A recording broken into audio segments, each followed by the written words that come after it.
Semana passada saiu uma matéria na revista. Semana passada não, acho que umas 2 semanas ou 10 dias atrás, uma revista, numa matéria na Nature, uma revista, uma publicação científica, dizendo que o tempo da raça humana no nosso planeta é aproximadamente 300 a 350 mil anos.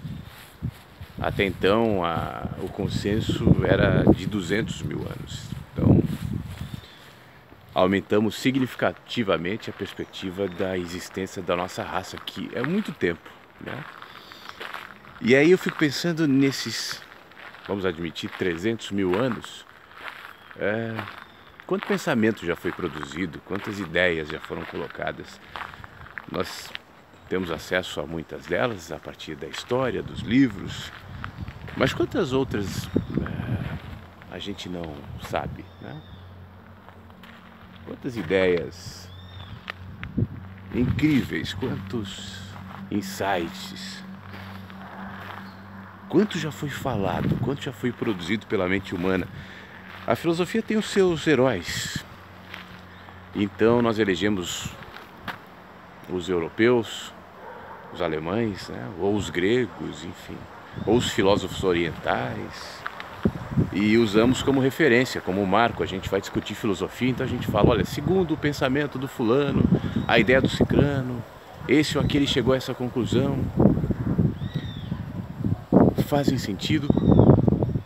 Você pode gostar muito do filósofo X e o Y, que pensa de maneira antagônica, fazer sentido para você. E aí vai ter gente dizendo, olha, não, é a religião. A religião tem todas as respostas. Eu não posso ser tão certeiro assim, mas a impressão que eu tenho é que uma mente um pouco mais curiosa, um pouco mais inquieta, não vai satisfazer com facilidade as respostas assim mais prontas, mais fáceis, mais absolutas da religião. Talvez essa seja uma diferença entre a filosofia e a religião. A filosofia propõe as perguntas. A filosofia é a arte de fazer perguntas, né? E a religião as respostas. Ainda que as respostas nem sempre sejam satisfatórias ou absolutas ou plenas, mas quais são?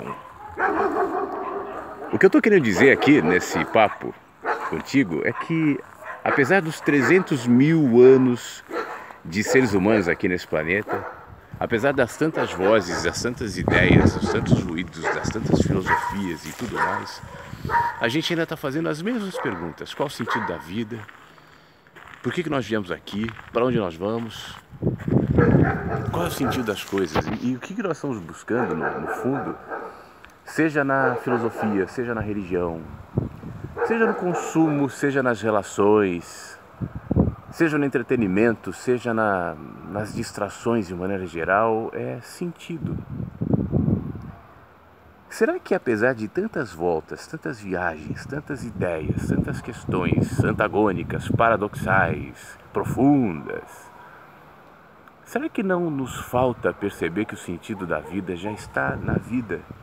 E por isso, ao invés das nossas maravilhosas e prazerosas viagens filosóficas e mentais, o sentido da vida não está em perceber o simples e viver o momento? É óbvio, né? Isso é uma das afirmações que se fala por aí, mas a gente não aprende.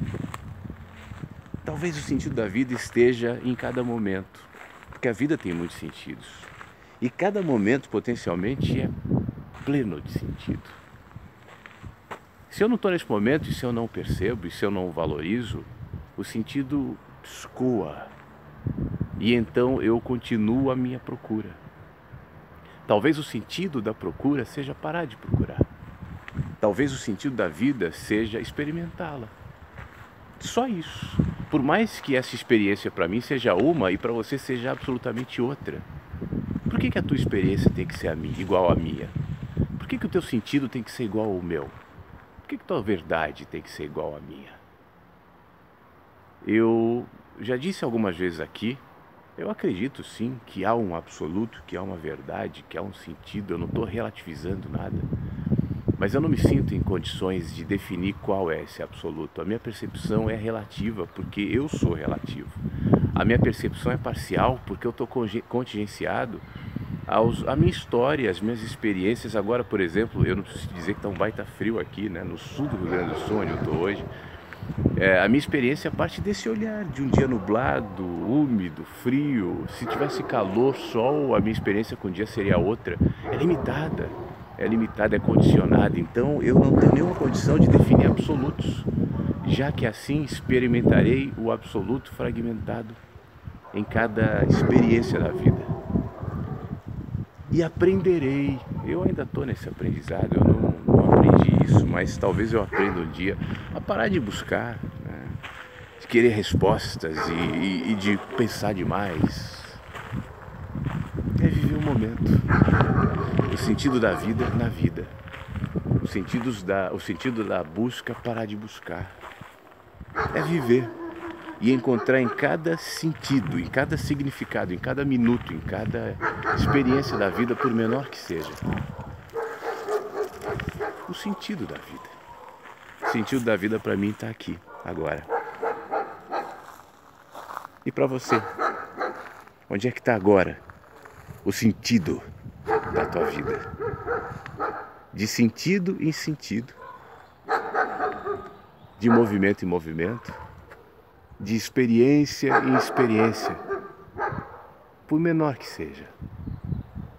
É possível que sem perceber, sem saber, a gente trombe com o sentido da vida.